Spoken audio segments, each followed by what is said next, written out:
You may begin. Okay. Hi, Tasha. I want to welcome you to the IEP for Alex.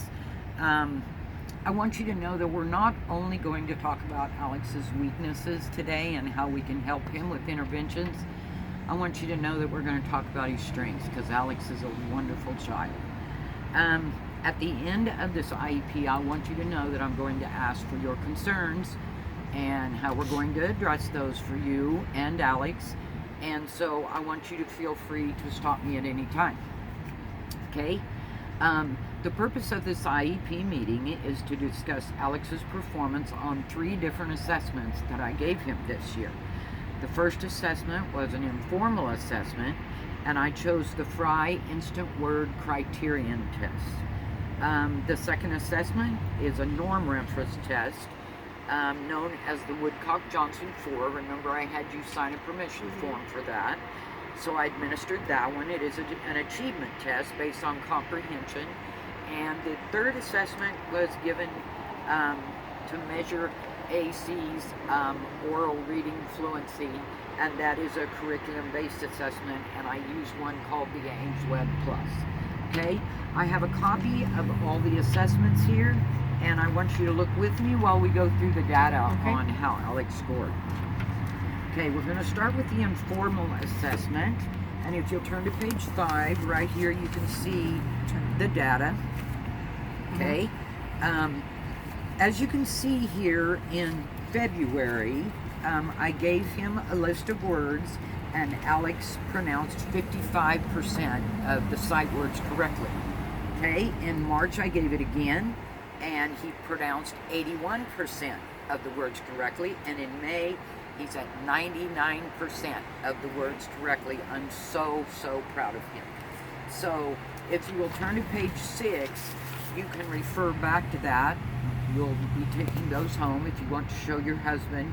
It shows you in February, March, and in May what Alex did there.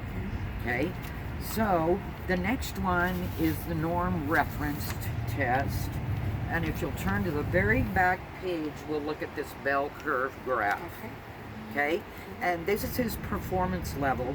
The test results are from a passage comprehension test. And this chart shows his level compared to other kids that are his age. Okay? Right here in the middle, this is within an average range where it says 100. And if a child scores between the 85 percentile and the 115, then we consider that okay, and we aren't really red flagged with that. As you can see down here where it says AC at 56%, this is where Alex scored, and that is significantly below average. So naturally we are concerned with that. So you can also refer to that. But that placed him in a lower level. The last assessment that I did, the last assessment I did is called a curriculum-based assessment. He did a 1 minute, and it's on the very back page, it's this graph right here. Okay. And he did a 1 minute oral reading fluency probe on the Ames Web Plus. And this shows that Alex's current level is at 68, but here is Alex's baseline. So this is where I started, and his baseline is 64. What I did, we give this every 2 weeks, so to get an average score, I had more than 1 score per month, so I averaged this out, and that's how we got the scores. So as you can see, he went above, then he kind of dropped down for a few months and made it right back up. This solid line at the top is where we want him to be. It's called an aim line. So he got up here pretty close to his aim line, and then he dropped significantly in January. And I kind of attribute that to the fact that when kids go home for Christmas break, they sometimes fall. But as you can see in February, he jumped right back up there. So you can see on page, it has all the scores. If you want, yeah, all the scores are on here, and they're also listed in your paper. Okay. So, on the informal assessment, the first one with this graph, okay, I used again the Fry Instant Word Criterion Test to measure his sight word recognition. The reason I used this test was I'm very familiar with it, it's very effective, and I'm comfortable giving it. So the data here shows that some of his difficulties were with vowel combinations, such as OW and OU making the same sound but being spelled differently, okay? On the norm reference, the one with the bell curve graph, it's used to compare his scores against the performance of his grade level peers. So he's going to be compared with other 5th graders. Where would they be? Where is Alex at? Okay, I chose the Woodcock-Johnson. He was tested on passage comprehension. This measured his ability to read a passage, comprehend it, supply a missing word to complete the passage. And as you know, in previous IEPs, this is one of Alex's weaknesses. He can read like crazy, but he can't tell you what he read. So we work with a lot of comprehension problems there. This particular assessment starts with easy passages and it goes to harder passages. So that way he doesn't reach frustration level right at the beginning, but he feels more confident when he answers a few, and then he eventually gets to frustration, and that's where we stop. Okay, so for the curriculum-based, I use the oral reading fluency. This is something I use all year long, and I chose it literally because this is what our district uses to progress monitor him. Now, I progress monitor him on this every 2 weeks for 32 weeks, the whole year. So, and then if he makes a mistake, it's a passage, he reads it in 1 minute, and if he makes a mistake, I mark that down, and that's taken off of his score. It measures his skill and ability to fluently read a passage with correct word pronunciation. Okay, so with all this data that I provided you, and this helps me come up with interventions for him, how I can help him in these areas. As I said before, some of his weaknesses are vowel combination sounds. A big weakness Alex has is retention, comprehension of passages, his ability to read fluently and to still remember what he read. Okay? Some of Alex's strengths are that he can read one vowel words, and I will tell you, Alex always wants to do things right, and he's usually going to tackle those words a lot at the beginning. He will try it and not give up. So, and really his ability to read words is perfect, but he's just reading words and he's not comprehending what he's reading.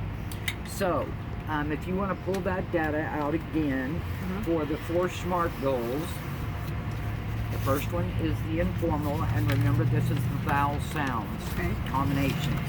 So what I'm going to use for him, and this is kind of a short-term goal because this reading program works very well and we shouldn't have to do it for a long time.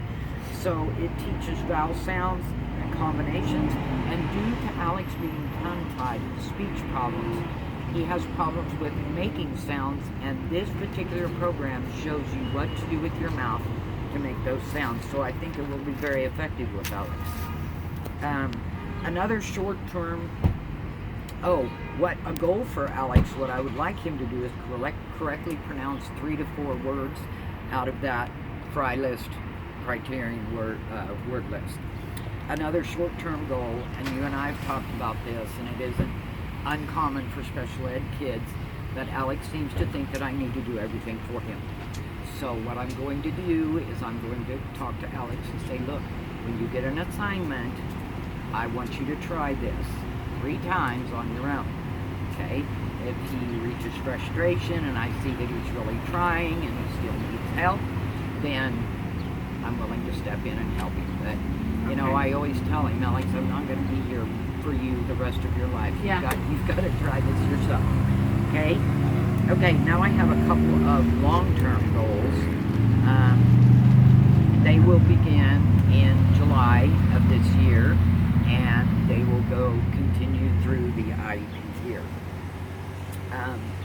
For the norm reference, this is where he read the passages and tried to fill in the word. Okay. And so what I will do is I will provide passages like that, and we will leave out the words, and I can give him 3 or 4 words, and what I might do is slip every word in there and read it for him and say, now, which one makes sense to you?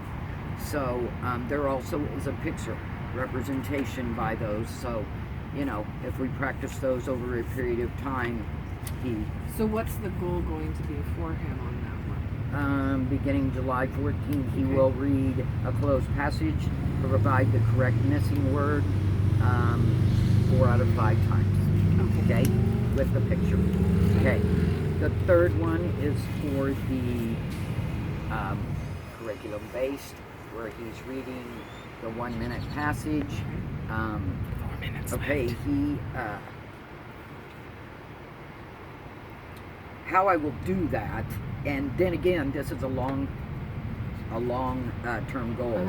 It will start now, go through the IEP year, but what we would like for him to do is he will be given a 3rd grade reading probe, his level, and he will read 101 words per minute and reach the 25th percentile with 3 errors or less, and we're going to do that 3 times consecutively. Okay? Okay. I have some ways, Tasha, that you can help him at home. Okay, some of those are, I will send home sight word cards for these instant sight words, and you or Jerry or whoever can do this. On the passages that are missing the words, you can stick in, you read passages and leave out a word and see how, if he can come up with the word that goes in there. Also for the oral reading, I will send home probes, or you can get a book, have him go to the library, time him for 1 minute, and then when he's done, maybe ask him, what was that about? Okay, so some of the lessons that I will do on these to improve, to get him proficiency. The sight words, we're going to use the Pathways reading program, vowel sounds and mouth movement, flashcards, and sound charts. For the passages with the words missing, I will provide passages for that, and we will talk about context meaning and words that make sense in there. And for his oral reading fluency, I'm going to do exactly what I'm sending home with you. I'll have him read 1 minute. And also, I probably will have him read along with a tape recorder. It challenges him to keep up with the person that's reading. So,